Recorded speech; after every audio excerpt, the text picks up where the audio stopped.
ಲೋಕರಕ್ಷಕನಾದ ಯೇಸು ಕ್ರಿಸ್ತರ ನಾಮದಲ್ಲಿ ಆತ್ಮೀಯರೆಲ್ಲರಿಗೂ ಹೃತ್ಪೂರ್ವಕ ವಂದನೆಗಳನ್ನು ತಿಳಿಸ್ತಾ ಇದ್ದೀನಿ. ದೇವರ ಸ್ವಕೀಯ ಪ್ರಜೆಗಳು ಇಸ್ರಾಯೇಲ್ಯರು, ಕ್ರೈಸ್ತರು ಎಂಬ ಅಂಶವನ್ನು ನಿಮ್ಮೊಟ್ಟಿಗೆ ಮಾತನಾಡ್ತಾ ಇದ್ದೀನಿ.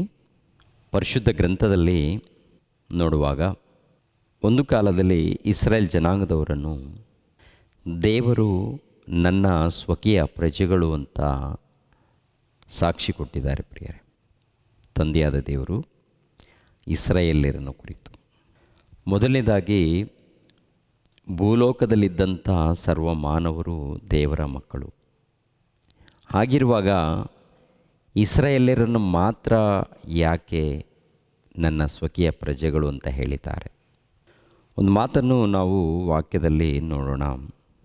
ವಿಮೋಚನೆ ಕಾಂಡ 19ನೇ ಅಧ್ಯಾಯ 3ನೇ ವಚನದಿಂದ 6ನೇ ವಚನದವರೆಗೆ. ಮೋಶೆ ಬೆಟ್ಟವನ್ನೇರಿ ದೇವರ ಸನ್ನಿಧಿಗೆ ಹೋದಾಗ ಯೆಹೋವನು ಅವನಿಗೆ ಬೆಟ್ಟದ ಮೇಲಿನಿಂದ ಕೂಗಿ, ನೀನು ಯಾಕೋಬನ ಮನೆತನದವರ ಇಸ್ರಾಯೇಲ್ಯರಿಗೆ ಈ ಮಾತುಗಳನ್ನು ಹೇಳಬೇಕು. ಏನೆಂದರೆ, ನಾನು ಐಗುಪ್ತ್ಯರಿಗೆ ಏನು ಮಾಡಿದೆನು, ಹದ್ದು ತನ್ನ ಮರಿಗಳನ್ನು ರೆಕ್ಕೆಗಳ ಮೇಲೆ ಹೊತ್ತುಕೊಳ್ಳುವಂತೆ ನಾನು ನಿಮ್ಮನ್ನು ಹೊತ್ತುಕೊಂಡು ನನ್ನ ಸ್ಥಳಕ್ಕೆ ಹೇಗೂ ಸೇರಿಸಿದೆನು. ಇದನ್ನೆಲ್ಲ ನೀವು ನೋಡಿದ್ದೀರಷ್ಟೇ. ಹೀಗಿರಲಾಗಿ ನೀವು ನನ್ನ ಮಾತನ್ನು ಶ್ರದ್ಧೆಯಿಂದ ಕೇಳಿ ನಾನು ಮಾಡುವ ನಿಬಂಧನೆಯನ್ನು ಅನುಸರಿಸಿ ನಡೆದರೆ ನೀವು ಎಲ್ಲ ಜನಗಳಲ್ಲಿ ನನಗೆ ಸ್ವಕೀಯರಾಗಿರುವಿರಿ. ಸಮಸ್ತ ಭೂಮಿಯು ನನ್ನದಷ್ಟೇ. ನೀವು ನನಗೆ ಯಾಜಕ ರಾಜ್ಯವೂ ಪರಿಶುದ್ಧ ಜನವೂ ಆಗಿರುವಿರಿ. ಇವೇ ನೀನು ಇಸ್ರಾಯೇಲ್ಯರಿಗೆ ಹೇಳಬೇಕಾದ ಮಾತುಗಳು. ಇಲ್ಲೂ ನೋಡಿ, ನೀವು ಎಲ್ಲ ಜನಾಂಗಗಳಲ್ಲಿ ನನಗೆ ಸ್ವಕೀಯರಾಗಿರುವಿರಿ ಅಂತಾರೆ. ಎಲ್ಲ ಜನಾಂಗದವರು ದೇವರ ಮಕ್ಕಳು. ಈ ಲೋಕದಲ್ಲಿ ದೇವರ ಮನಸ್ಸನ್ನು ಅರ್ಥ ಮಾಡಿಕೊಂಡಿಲ್ಲ ಪ್ರಿಯರೇ. ದೇವರ ಸಂಕಲ್ಪವನ್ನು ಅರ್ಥ ಮಾಡಿಕೊಂಡಿಲ್ಲ. ಎತ್ತ ತಂದೆಯ ಸಂಕಲ್ಪವನ್ನು, ಎತ್ತ ತಂದೆಯ ಕಷ್ಟವನ್ನು ಈ ಲೋಕ ಅರ್ಥ ಮಾಡಿಕೊಂಡಿಲ್ಲ. ಈ ಲೋಕದಲ್ಲಿದ್ದಂಥ ಜನರು ಅರ್ಥ ಮಾಡಿಕೊಳ್ಳದೆ ಒಬ್ಬೊಬ್ಬರು ಒಬ್ಬೊಬ್ಬ ತಂದೆಯನ್ನು ಆರಿಸ್ಕೊಂಡಿದ್ದಾರೆ. ತಂದೆ ಅಂದರೆ ಸೃಷ್ಟಿಕರ್ತ, ಎತ್ತ ತಂದೆ. ಬೈಬಲ್ ಗ್ರಂಥದಲ್ಲಿ ಯೆಹೋವ ಅಂತಿರುತ್ತೆ. ನಮಗೆ ಅರ್ಥ ಆಗುವಂಥ ಭಾಷೆಯಲ್ಲಿ ಮಾತಾಡಬೇಕಾದರೆ ಆತನು ಸರ್ವಶಕ್ತನು, ಮಹೋನ್ನತನು, ಇರುವ ಆತನು, ಪರಮಾತ್ಮನು ಅಂತ. ಆ ತಂದೆಯಾದ ದೇವರ ಬಗ್ಗೆ ಈ ಲೋಕ ಏನಾದರೂ ಅರ್ಥ ಮಾಡಿಕೊಂಡಿದೆಯಾ ಅಂತ ನೋಡುವಾಗ ಅರ್ಥ ಮಾಡಿಕೊಂಡಿಲ್ಲ, ಅಪಾರ್ಥ ಮಾಡಿಕೊಂಡಿದೆ.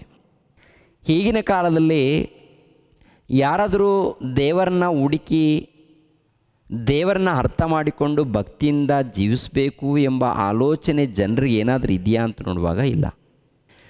ಒಂದು ಕಾಲದಲ್ಲಿ ಕ್ರಿಸ್ತ ಪೂರ್ವದಲ್ಲಿದ್ದಂಥ ಜನರಿಗೂ ಕಾಣ್ತಾ ಇಲ್ಲ. ಈಗಿನ ಕಾಲದಲ್ಲಿದ್ದಂಥ ಜನರಿಗೂ ಕೂಡ ದೇವ್ರ ಬಗ್ಗೆ ಶ್ರದ್ಧೆ ಇಲ್ಲ. ಕೆಲವರು ಮಾತ್ರ ಅಲ್ಲೊಬ್ಬರು ಇಲ್ಲೊಬ್ಬರು ಹುಡುಕ್ತಾ ಇರ್ತಾರೆ, ಯೋಚನೆ ಮಾಡ್ತಾ ಇರ್ತಾರೆ, ವಿಚಾರ ಮಾಡ್ತಾ ಇರ್ತಾರೆ. ಕೆಲವರು ಮಾತ್ರ ಇದ್ದಾರೆ ಹಾಗೆ, ಎಲ್ಲರೂ ಅಲ್ಲ. ಅದರಲ್ಲಿ ನೀವು ನಾವು ಹೇಗೆ ಇದ್ದೀವಿ ಅಂತೇಳಿ ಒಂದು ಸಾರಿ ನಮ್ಮನ್ನು ನಾವು ಪರಿಶೋಧನೆ ಮಾಡಿಕೊಳ್ಬೇಕು.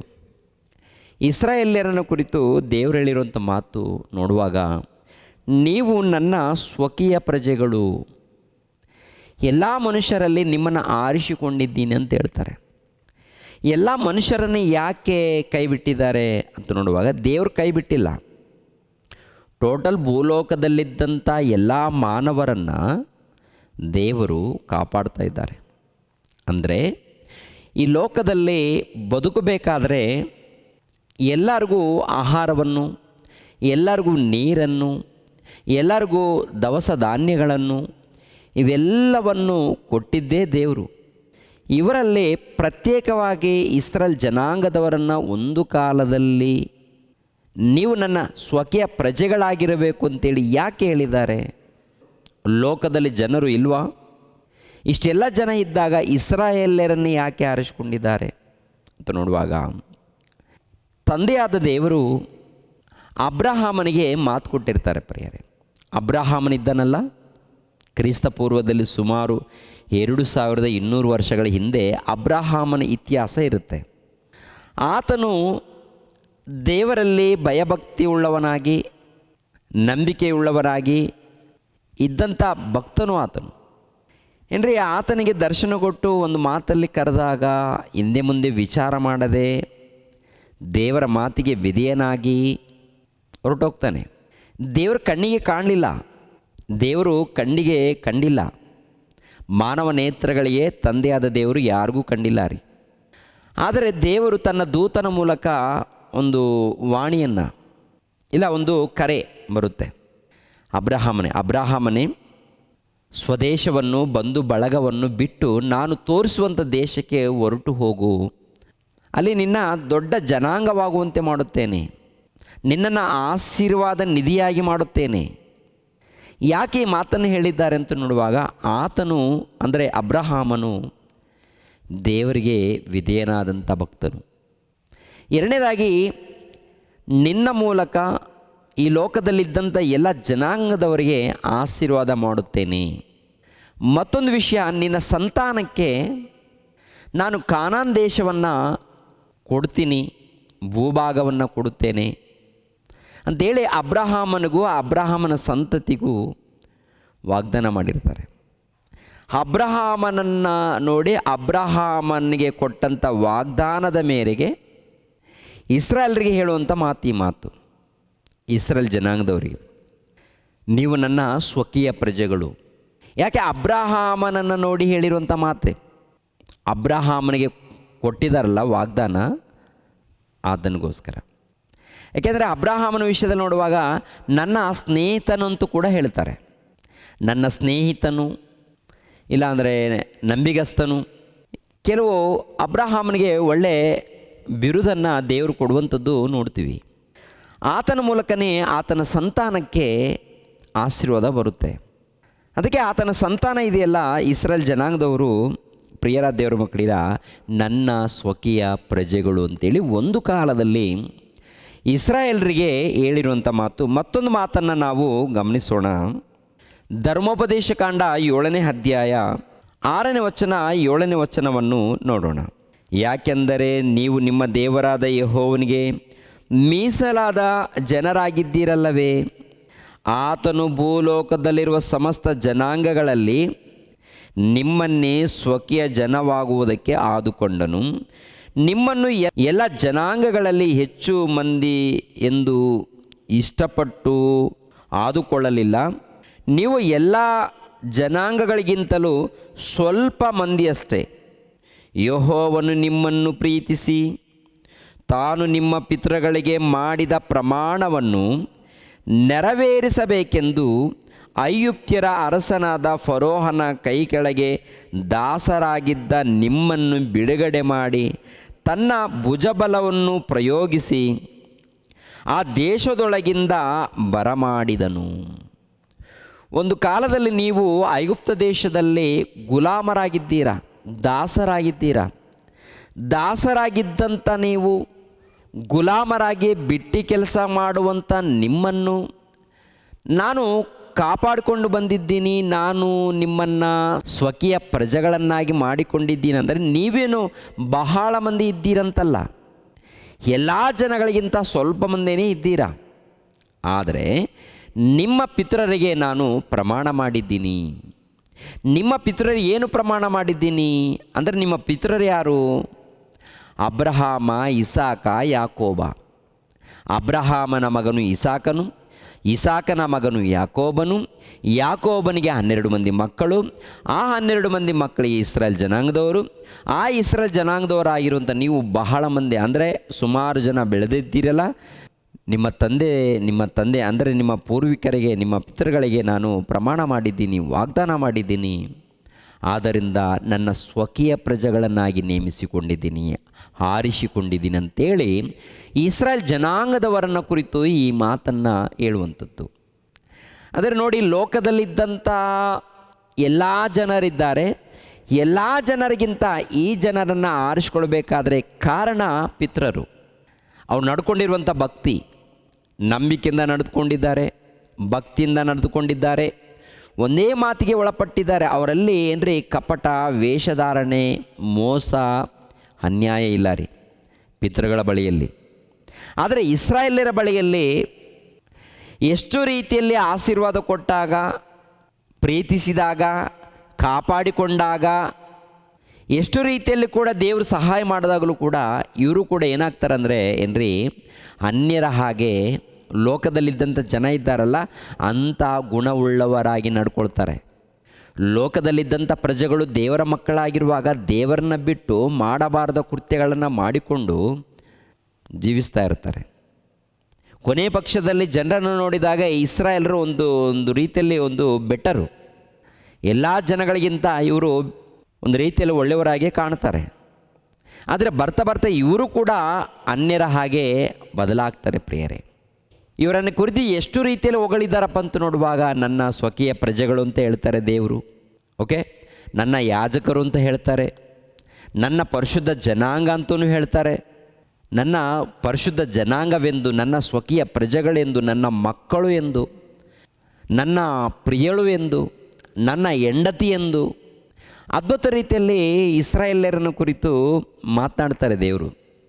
ಅವರನ್ನು ಕುರಿತು ಅನೇಕ ರೀತಿಯಲ್ಲಿ ಹೊಗಳ್ತಾರೆ, ಅನೇಕ ರೀತಿಯಲ್ಲಿ ಪ್ರಿಯರಾದ ದೇವರ ಮಕ್ಕಳಿರ ಮಾತನಾಡುವಂಥದ್ದು ನೋಡ್ತೀವಿ. ಏನ್ರಿ ಕೆಲವು ಸಂದರ್ಭಗಳಲ್ಲಿ ಅವರು ದೇವರನ್ನ ನಿಂದಿಸ್ತಾರೆ, ಅವಮಾನ ಪಡಿಸ್ತಾರೆ, ಬಾಧೆ ಪಡಿಸ್ತಾರೆ. ದೇವರಿಗೆ ಅಲ್ಲಲ್ಲಿ ಕೋಪ ಬರುವಂತೆ ಮಾಡ್ತಾರೆ, ಕೋಪ ಬರುವಂತೆ. ಕೆಲವು ಸಂದರ್ಭಗಳಲ್ಲಿ ಇವರೆಲ್ಲರನ್ನ ನಾಶ ಮಾಡಬೇಕು ಅಂತೇಳಿ ಕೂಡ ಆಲೋಚನೆ ಮಾಡ್ತಾರೆ. ಆದರೆ ಅವರ ಪಿತೃಗಳಿಗೆ ಮಾತು ಕೊಟ್ಟಿರ್ತಾರಲ್ಲ, ಯಾರಿಗೆ? ಅಬ್ರಹಾಮನಿಗೆ ಮಾತು ಕೊಟ್ಟಿದ್ದಾರಲ್ಲ, ಇಸಾಕನಿಗೆ ಮಾತು ಕೊಟ್ಟಿದ್ದಾರೆ. ಏನು ಮಾತು ಕೊಟ್ಟಿದ್ದಾರೆ ದೇವರು ಏನು ಮಾತು ಕೊಟ್ಟಿದ್ದಾರೆ ಒಂದು ಸಾರಿ ನೋಡೋಣವಾ? ಆದಿಕಾಂಡ 17ನೇ ಅಧ್ಯಾಯ 1ನೇ ವಚನ. ಅಬ್ರಹಾಮನು 99 ವರ್ಷದವನಾದಾಗ ಯೆಹೋವನು ಅವನಿಗೆ ದರ್ಶನ ಕೊಟ್ಟು, ನಾನು ಸರ್ವಶಕ್ತನಾದ ದೇವರು, ನನಗೆ ನಡ್ಕೊಂಡು ದೋಷವಿಲ್ಲದವನಾಗಿರು, ನಾನು ನಿನ್ನ ಸಂಗಡ ಒಡಂಬಡಿಕೆ ಮಾಡಿಕೊಳ್ಳುತ್ತೇನೆ, ಅತ್ಯಧಿಕವಾದ ಸಂತತಿಯನ್ನು ಕೊಡುವೆನು ಅಂದನು. ಅಬ್ರಹಾಮನು ಅಡ್ಡ ಬೀಳಲು ದೇವರು ಅವನ ಸಂಗಡ ಮಾತಾಡಿ, ನಾನಂತೂ ನಿನಗೆ ವಾಗ್ದಾನ ಮಾಡುತ್ತೇನೆ, ಏನೆಂದರೆ ನೀನು ಅನೇಕ ಜನಾಂಗಗಳಿಗೆ ಮೂಲ ಪುರುಷನಾಗುವಿ. ಇನ್ನು ಮುಂದೆ ನಿನಗೆ ಅಬ್ರಹಾಂ ಎಂದು ಹೆಸರಿರುವುದಿಲ್ಲ, ನಿನ್ನನ್ನು ಅನೇಕ ಜನಾಂಗಗಳಿಗೆ ಮೂಲ ಪಿತೃವಾಗಿ ನೇಮಿಸಿರುವುದರಿಂದ ನಿನಗೆ ಅಬ್ರಹಾಂ ಎಂದು ಹೆಸರಿರುವುದು. ನಿನಗೆ ಅತ್ಯಧಿಕವಾದ ಸಂತಾನವನ್ನು ಕೊಡುವೆನು, ನಿನ್ನಿಂದ ಜನಾಂಗಗಳು ಉತ್ಪತ್ತಿಯಾಗಿ ಅರಸರು ಹುಟ್ಟುವರು, ನಿನಗೂ ನಿನ್ನ ಸಂತತಿಗೂ ದೇವರಾಗಿರುವೆನೆಂದು ನಾನು ನಿನಗೋಸ್ಕರ ನಿನ್ನ ಸಂತತಿಯ ಎಲ್ಲ ತಲಾಂತರಗಳಿಗೋಸ್ಕರ ಮಾಡಿಕೊಂಡ ನನ್ನ ಒಡಂಬಡಿಕೆಯನ್ನು ಸ್ಥಿರಪಡಿಸುವೆನು. ನೋಡಿ ಪ್ರಿಯರಾದ ದೇವರ ಮಕ್ಕಳಿರ, ನೀನು ಅನೇಕ ಜನಾಂಗಗಳಿಗೆ ಮೂಲ ಪುರುಷನಾಗಿರುವಿ ಅಂತ ಹೇಳ್ತಾರೆ. ಇನ್ನೊಂದು ಮಾತನ್ನು ಕೂಡ ನಾವು 12ನೇ ಅಧ್ಯಾಯ 1ನೇ ವಚನದಿಂದ, ಯೆಹೋವನು ಅಬ್ರಹಾಮನಿಗೆ, ನೀನು ಸ್ವದೇಶವನ್ನು, ಬಂಧು ಬಳಗವನ್ನು, ತಂದೆಯ ಮನೆಯನ್ನು ಬಿಟ್ಟು ನಾನು ತೋರಿಸುವ ದೇಶಕ್ಕೆ ಹೊರಟು ಹೋಗು, ನಾನು ನಿನ್ನನ್ನು ದೊಡ್ಡ ಜನಾಂಗವಾಗುವಂತೆ ಮಾಡಿ ಆಶೀರ್ವದಿಸುವೆನು, ನಿನ್ನ ಹೆಸರನ್ನು ಪ್ರತ್ಯಾಗಿಗೆ ತರುವೆನು, ನೀನು ಆಶೀರ್ವಾದ ನಿಧಿಯಾಗಿರುವಿ, ನಿನ್ನನ್ನು ಅರಸುವವರನ್ನು ಅರಸುವೆನು, ನಿನ್ನನ್ನು ಶಪಿಸುವವರನ್ನು ಶಪಿಸುವೆನು, ನಿನ್ನ ಮೂಲಕ ಭೂಲೋಕದ ಎಲ್ಲ ಕುಲದವರಿಗೂ ಆಶೀರ್ವಾದ ಉಂಟಾಗುವುದು ಎಂದು ಹೇಳಿದನು. ಎಲ್ಲ ಕುಲದವರಿಗೂ ಅಂದರೆ ಈ ಲೋಕದಲ್ಲಿ ಎಷ್ಟು ಮಂದಿ ಮಾನವರಿದ್ದಾರೋ ಎಲ್ಲ ಜನಾಂಗದವರಿಗೆ ಆಶೀರ್ವಾದ ಬರುತ್ತೆ. ಆಶೀರ್ವಾದವನ್ನು ಕಲ್ಪಿಸಿಕೊಡ್ತೀನಂತೆ ಎಲ್ಲ ಜನಾಂಗದವರಿಗೆ. ಒಂದು ಸಾರಿ ಆಲೋಚನೆ ಮಾಡಿ, ಇದು ಒಂದು ಕಾಲದಲ್ಲಿ ಅಬ್ರಹಾಮನಿಗೆ ಕೊಡಲ್ಪಟ್ಟಂಥ ವಾಗ್ದಾನ. ಅದೇ ಪ್ರಕಾರ ಇಸಾಕನಿಗೂ ಕೂಡ ಈ ವಾಗ್ದಾನ ಮಾಡ್ತಾರೆ, ಯಾಕೋಬನಿಗೂ ಕೂಡ ಈ ವಾಗ್ದಾನ ಮಾಡ್ತಾರೆ. ವಾಗ್ದಾನ ಮಾಡಿದ ಮೇಲೆ ಆ ಸಂತಾನ ಅಭಿವೃದ್ಧಿ ಆಗುತ್ತೆ ನೋಡಿ. ಆ ಸಂತಾನ ಅಭಿವೃದ್ಧಿ ಆದಾಗ ಏನ್ರಿ, ಅಬ್ರಹಾಮ್ ಸಂತಾನಕ್ಕೆ ಅಂದರೆ ಇಸ್ರಾಯೇಲ್ ಜನಾಂಗದವರಿಗೆ ದೇವರು ಕೊಟ್ಟಂಥ ವಾಗ್ದಾನ ಒಂದು ಕಾನಾನ್ ದೇಶ, ಅವ್ರ ಮೂಲಕ ಭೂಲೋಕದಲ್ಲಿದ್ದಂಥ ಎಲ್ಲ ಮಾನವರಿಗೆ ಆಶೀರ್ವಾದ. ಅದು ಹೇಗೆ ಯಾವಾಗ ನೆರವೇರುತ್ತೆ ಅಂತ ನೋಡುವಾಗ ಯೇಸು ಕ್ರಿಸ್ತರ ಮೂಲಕ ನೆರವೇರುವಂಥದ್ದು ಆಗಿದೆ. ಒಂದು ಸರಿ ಆ ಮಾತನ್ನು ಕೂಡ ನೋಡೋಣ. ಗಲಾತ್ಯದವರಿಗೆ ಬರೆದ ಪತ್ರಿಕೆ 3ನೇ ಅಧ್ಯಾಯ 26. ನೀವೆಲ್ಲರೂ ಕ್ರಿಸ್ತ ಯೇಸುವಿನಲ್ಲಿಟ್ಟಿರುವ ನಂಬಿಕೆಯ ಮೂಲಕ ದೇವರ ಪುತ್ರರಾಗಿದ್ದೀರಿ. ಹೇಗೆಂದರೆ ಕ್ರಿಸ್ತನಲ್ಲಿ ಸೇರುವುದಕ್ಕೆ ದೀಕ್ಷಾಸ್ನಾನ ಮಾಡಿಸಿಕೊಂಡಿರುವ ನೀವೆಲ್ಲರೂ ಕ್ರಿಸ್ತನನ್ನು ಧರಿಸಿಕೊಂಡಿದ್ದೀರಿ. ನೀವೆಲ್ಲರೂ ಕ್ರಿಸ್ತ ಯೇಸುವಿನಲ್ಲಿ ಒಂದೇ ಆಗಿರುವುದರಿಂದ ಯೆಹೂದ್ಯನು ಗ್ರೀಕನು ಎಂದು, ಆಳು ಒಡೆಯ ಎಂದು, ಗಂಡು ಹೆಣ್ಣು ಎಂದು ಭೇದವಿಲ್ಲ. ನೀವು ಕ್ರಿಸ್ತನವರಾಗಿದ್ದರೆ ಅಬ್ರಹಾಮನ ಸಂತತಿಯವರು ವಾಗ್ದಾನಕ್ಕನುಸಾರವಾಗಿ ಬಾಧ್ಯರು ಆಗಿದ್ದೀರಿ ಅಂತಾರೆ. ಅಂದರೆ ಅಬ್ರಹಾಮನ ಸಂತತಿಯವರು ವಾಗ್ದಾನಕ್ಕನುಸಾರವಾಗಿ ಬಾಧ್ಯರು ಆಗಿದ್ದೀರಿ.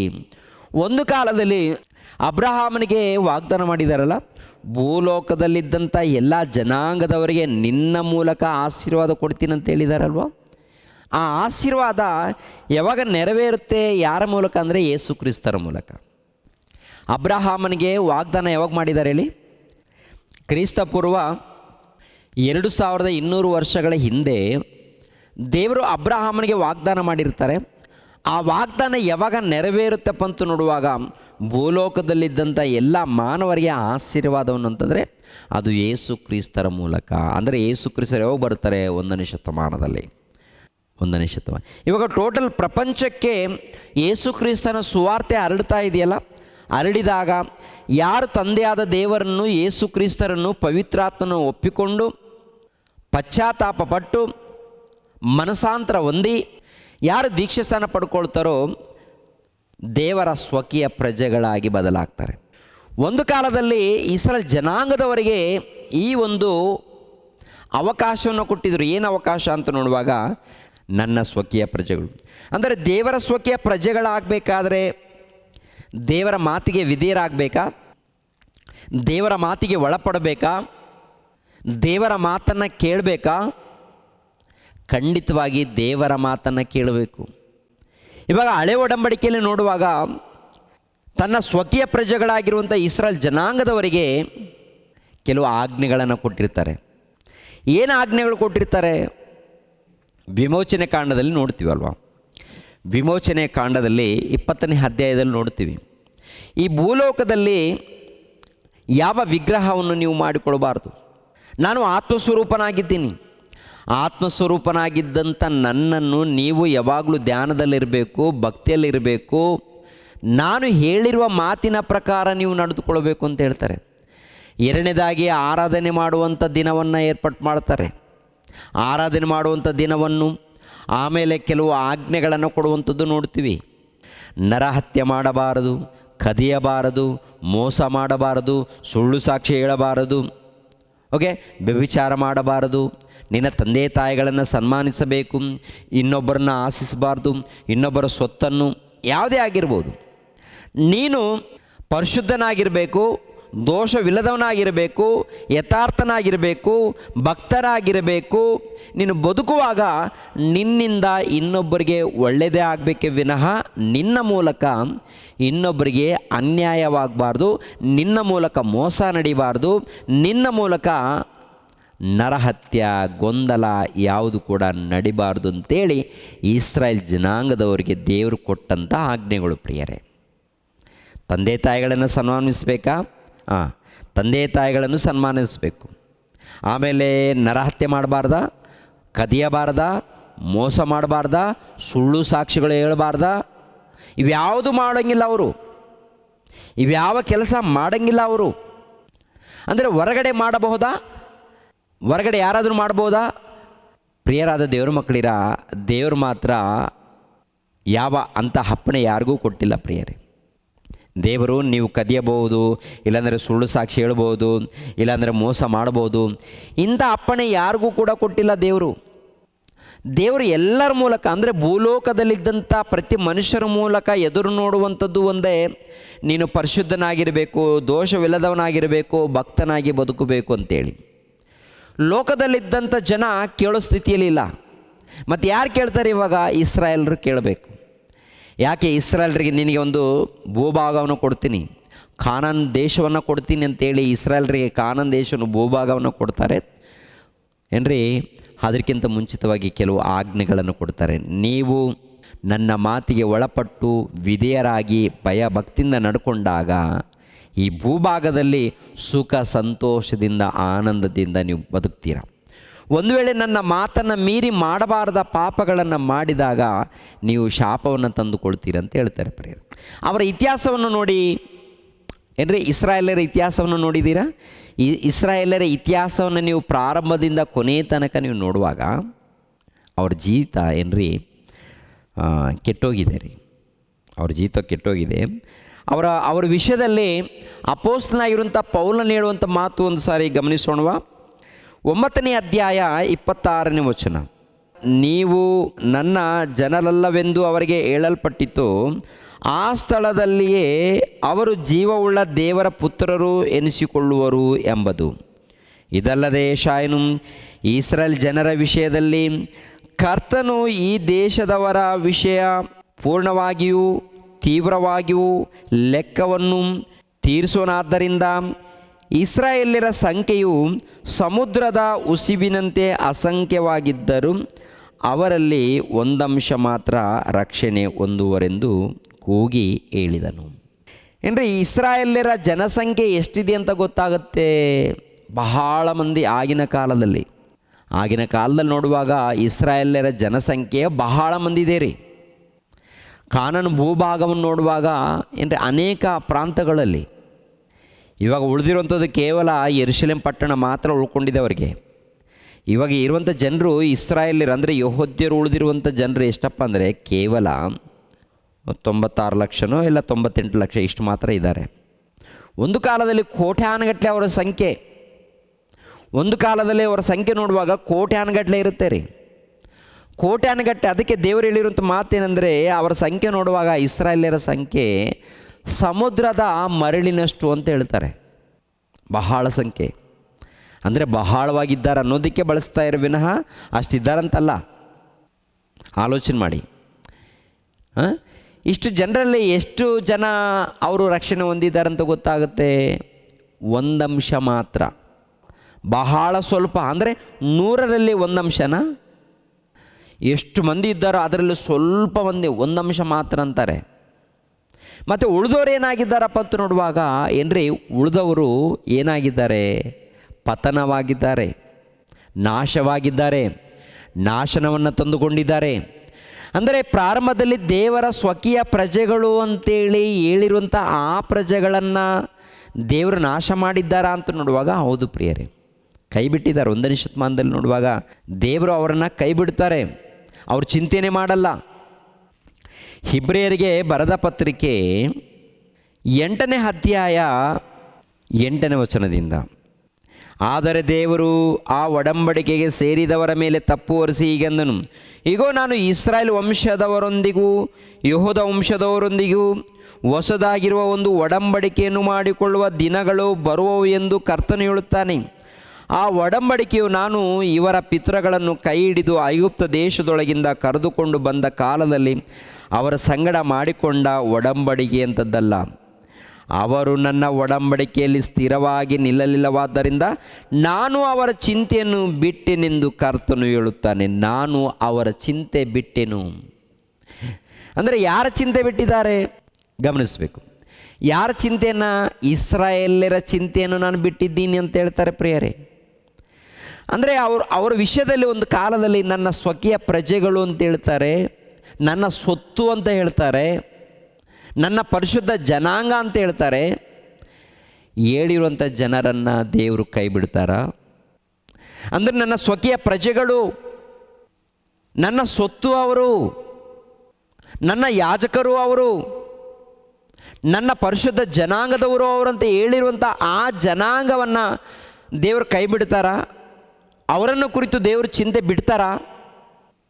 ಅವ್ರ ಬಗ್ಗೆ ಚಿಂತೆ ಮಾಡೋದು ಬಿಡ್ತಾರಾ ಅಂತ ನೋಡುವಾಗ ಏನ್ರಿ, ಸುಮಾರು ಎಷ್ಟು ಕಾಲದವರೆಗೆ ಅವ್ರ ಜೊತೆಯಲ್ಲಿದ್ದಾರಪ್ಪ ಅಂತ ನೋಡುವಾಗ ಎಷ್ಟು ಕಾಲದವರೆಗೆ ಇಸ್ರಾಯೇಲ್ಯರು ಅಂದರೆ ಅಬ್ರಹಾಮ, ಇಸಾಕ, ಯಾಕೋಬ ಇಸ್ರಾಯೇಲ್ಯರು ಇವರು ಬರ್ತಾರಲ್ವ, ಅಂದರೆ ಕ್ರಿಸ್ತ ಪೂರ್ವ 2000 ವರ್ಷಗಳ ಹಿಂದೆ ಅಬ್ರಹಾಮನ ಜೊತೆಯಲ್ಲಿರ್ತಾರೆ. ಅಬ್ರಹಾಮನ ಜೊತೆ ಅಬ್ರಹಾಮನ ಜೀವಿತ ಮುಗಿದ ಮೇಲೆ ಇಸಾಕನ ಜೊತೆಯಲ್ಲಿ, ಇಸಾಕನ ಜೀವಿತ ಮುಗಿದ ಮೇಲೆ ಯಾಕೋಬನ ಜೊತೆಯಲ್ಲಿ, ಯಾಕೋಬನ ಜೀವಿತ ಮುಗಿದ ಮೇಲೆ ಇಸ್ರಾಯೇಲ್ಯರ ಜೊತೆಯಲ್ಲಿ, ಅವ್ರ ಜೊತೆಯಲ್ಲಿ ದೇವರು ಇರ್ತಾರೆ. ಅವ್ರ ಜೊತೆಯಲ್ಲಿದ್ದು ಅವ್ರಿಗೆ ಏನ್ರಿ ವಾಗ್ದಾನ ಮಾಡ್ತಾರೆ, ಇಲ್ಲಾಂದರೆ ಆರಾಧನೆ ಮಾಡುವಂಥ ಒಂದು ಆಚಾರಗಳನ್ನು ಪದ್ಧತಿಗಳನ್ನು ನೇಮಿಸ್ತಾರೆ.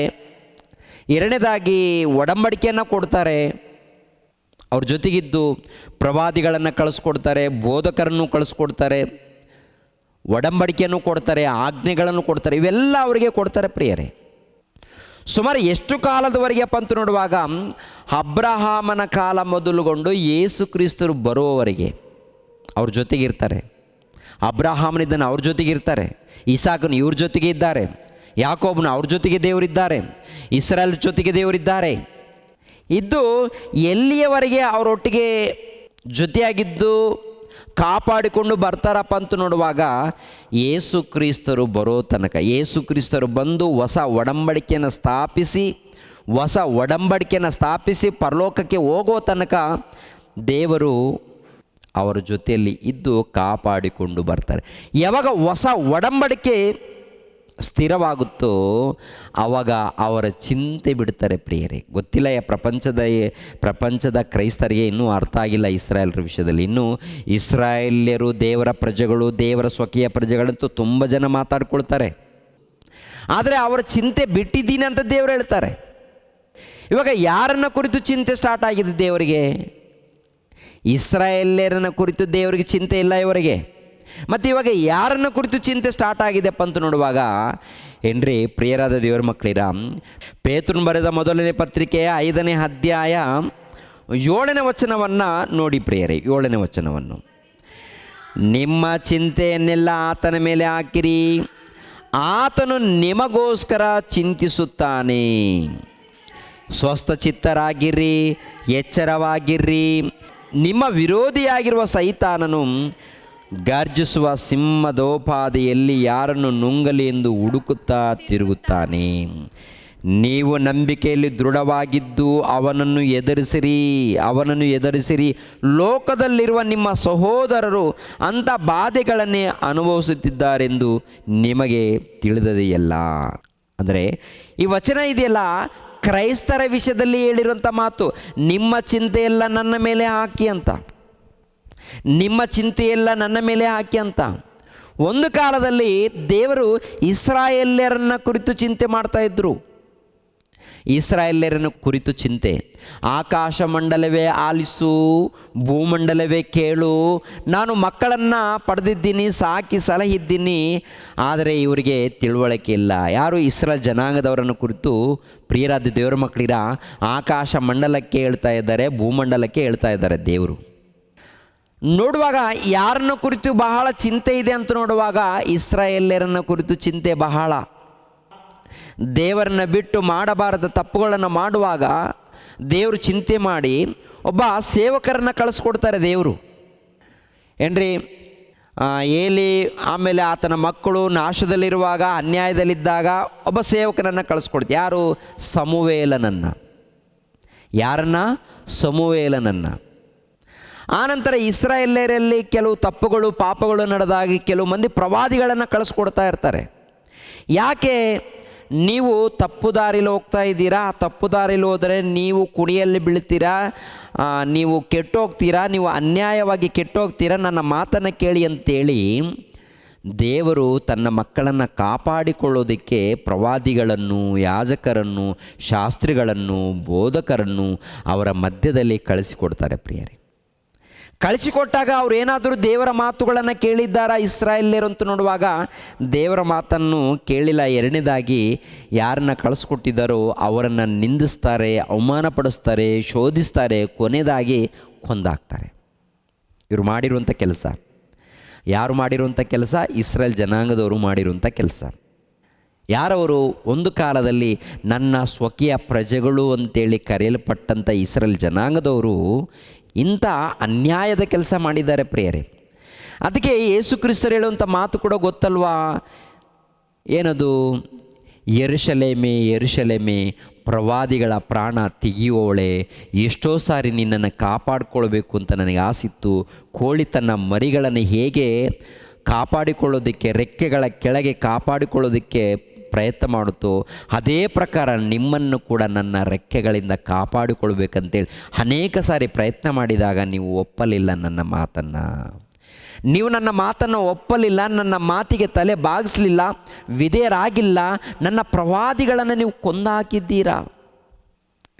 ಪ್ರಿಯರಾದ ದೇವರ ಮಕ್ಕಳಿರ ಏನ್ರಿ, ದೇವರು ಪ್ರೀತಿ ಸ್ವರೂಪನು, ಕರುಣಾಸಾಗರನು, ಕಾಪಾಡುವತ್ತನು, ಇದೆಲ್ಲ ಗೊತ್ತಿರುವಂಥ ವಿಷಯ.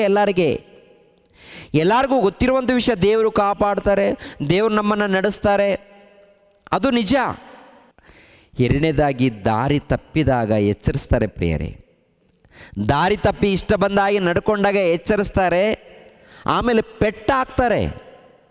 ಸರಿಪಡಿಸ್ಕೊಂಡಿಲ್ಲ ಅಂದರೆ ಒಂದು ಪೆಟ್ಟು ಬೀಳುತ್ತೆ, ಮತ್ತು ಸರಿಪಡಿಸ್ಕೊಂಡಿಲ್ಲ ಅಂತಂದರೆ ಜೀವ ಹೋಗುತ್ತೆ. ಅಂದರೆ ದೇವರು ಪ್ರೀತಿಸ್ತಾ ಇದ್ದಾರೆ, ಪ್ರೀತಿಸುವಂಥ ಆ ದೇವರು ಎಚ್ಚರಿಸ್ತಾರೆ, ತಪ್ಪು ನಡೆದಾಗ ಎಚ್ಚರಿಸ್ತಾರೆ. ಆ ಎಚ್ಚರಿಕೆ ಮಾತುಗಳನ್ನು ಕೇಳಿ ವಿಧೇಯರಾದಾಗ ಕಾಪಾಡಿಕೊಳ್ತಾರೆ, ಅಪ್ಪಿಕೊಳ್ತಾರೆ ದೇವರು. ಪ್ರಿಯರ ದೇವ್ರ ಮಕ್ಕಳಿರ, ಅಂದರೆ ತಪ್ಪುಗಳನ್ನು ಸರಿಪಡಿಸಿಕೊಂಡು ಬಂದಾಗ ದೇವರು ಅಪ್ಪಿಕೊಡುವಂಥದ್ದು. ತಪ್ಪುಗಳ ಮೇಲೆ ತಪ್ಪು, ತಪ್ಪುಗಳ ಮೇಲೆ ತಪ್ಪು, ಪಾಪಗಳ ಮೇಲೆ ಪಾಪ, ಪಾಪಗಳ ಮೇಲೆ ಪಾಪಗಳನ್ನು ಮಾಡಿಕೊಂಡು ಹೋದರೆ ಸಹಿಸ್ತಾರ ದೇವರು? ಇಲ್ಲ, ದೇವರು ಸಹಿಸಲ್ಲ.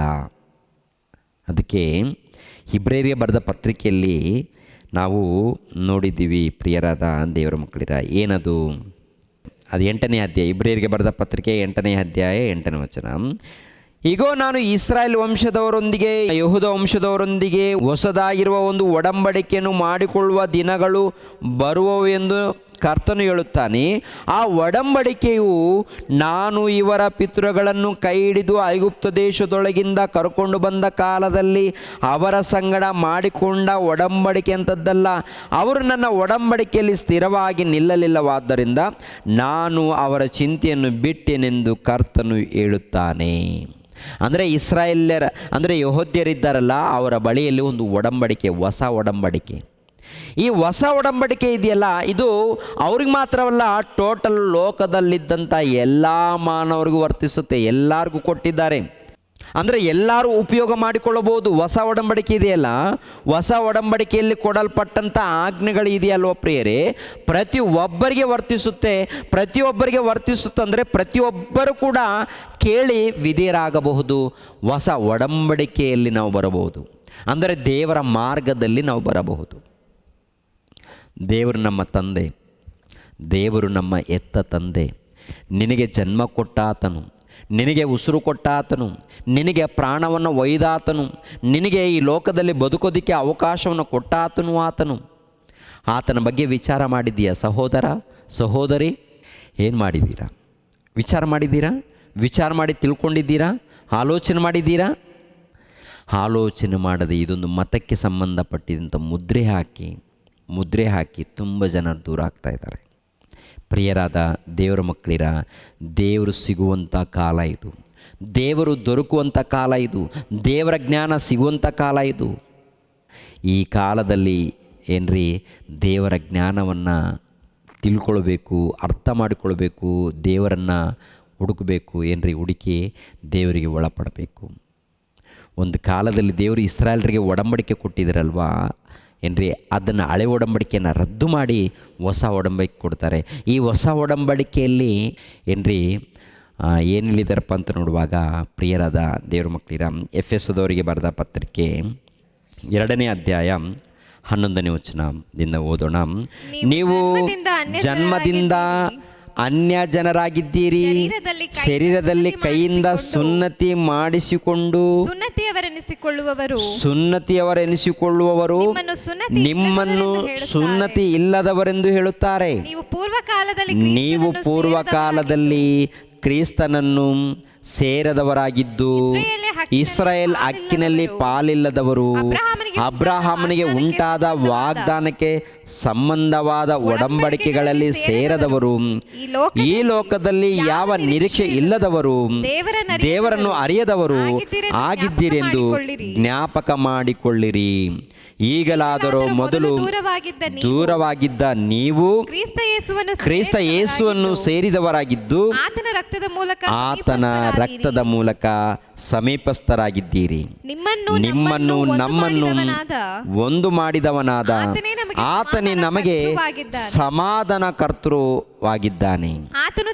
ಆತನು ತನ್ನ ಶರೀರವನ್ನು ಸಮರ್ಪಿಸಿದರಲ್ಲಿ ವಿಧಿರೂಪಕವಾದ ಆಜ್ಞೆಗಳುಳ್ಳ ಧರ್ಮಶಾಸ್ತ್ರವನ್ನು ತೆಗೆದುಹಾಕಿ ಇದ್ದ ದ್ವೇಷವನ್ನು ಮುಗಿಸಿ ನಮ್ಮನ್ನು ಅಗಲಿಸಿದ ಅಡ್ಡ ಗೋಡೆಯನ್ನು ಕೆಡವಿ ಹಾಕಿದನು.